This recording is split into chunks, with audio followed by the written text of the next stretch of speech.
Ben! Good to see you. Never mind that. What the hell are you boys playing at? No, I don't want any of these stupid little things. Go away. Listen, I put the whole damn chain of papers behind you a lot, and you still managed to cock it up. Ben, we can't talk here. Walls have ears and all that. Oh, to hell with that. I didn't come 200 miles for canapes. Where's the bathroom? Oh, it's over there. Ben. Great, let's go. Excuse me. I've seen that latest poll of yours. Girl of mine got hold of it. It's just a poll, Ben. Bullshit, my friend. It's disastrous. But don't worry. I told Greville Preston to pull it. Ah, thank you, Ben. It'll leak, of course, but not till after the Dorset by-election. The Prime Minister will be very grateful. That limp dick. Where does it leave me? I want to buy Transglobal newspapers. I want to buy 2 ITV regions. Under Maggie, I knew the score. Everyone facing the same way. Everyone defending freedom's frontiers. Everything was up for grabs. No lame ducks and no sore losers, right? Now, my lawyers are talking monopolies and mergers commission. And this government won't back me up after all I've done for them because they haven't got the guts. Hell, Francis. What sort of country is it when a man can't spend his money how he likes? Very true, and very well put, if I may say so, Ben. Screw well put. What are we gonna do about it? Dump Collingridge. Holy shit! You really mean that, don't you? This crisis of confidence isn't about policy, it's about leadership. I'm very fond of Henry Collingridge, and I respect him in many ways. But this country needs a strong right-wing leader with the courage to defend freedom. And increase it. Exactly. That's the way the whole of Europe's going. This used to be a country fit for heroes, Ben. Explorers, soldiers, merchant adventurers.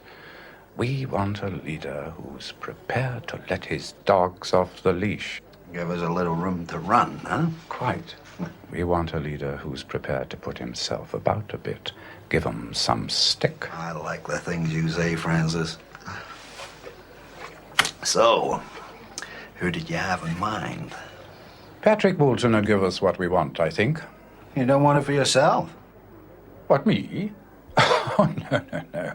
I'm just the chief whip, Ben. I just keep the troops in order. Chief whips haven't made it to the top before. Well, if it ever did come to that, I'd make sure they didn't tie you up in red tape, Ben. No, you would, Francis. No, you would. Okay, so let's do it to Collingridge. Run that poll story for a start, huh? I've got work to do. First edition closes in 40 minutes. Better make a phone call. Nice party, Francis.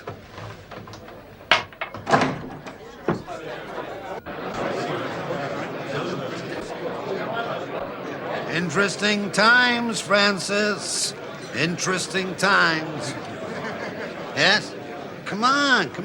In China, I understand, it's cursed to live in interesting times. Is that so? Well, I guess Collingridge would drink to that, eh? What an asshole. Not much fight left in this guy. Bring us another bottle, will you?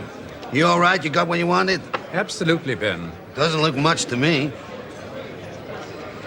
Now, Francis, what I want to know is, are you going to stand for the leadership? Ben, it's far too soon to say. The situation's very delicate, and if we could just keep our voices down a little. All right. Let me put it this way. Do you want it? Yes, I do. That's good. I also know I'm the best man for the job. You sure as shit better be.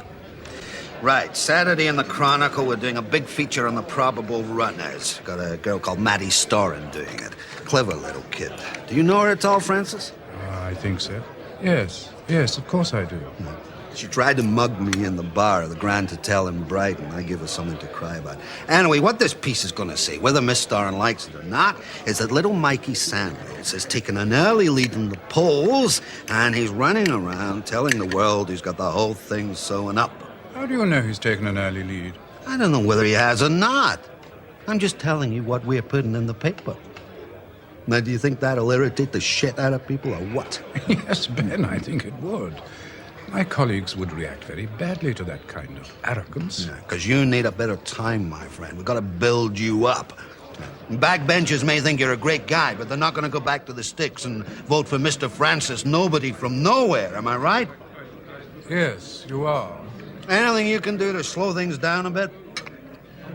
Well, Humphrey Newlands will run the election, but he's very dependent on my advice. And the timing of the ballot is in the hands of the Prime Minister. Yeah, and he's taking your advice at this time, is what I hear. If only he'd consulted me earlier, I would have been able to help him. I know. Tragic, right?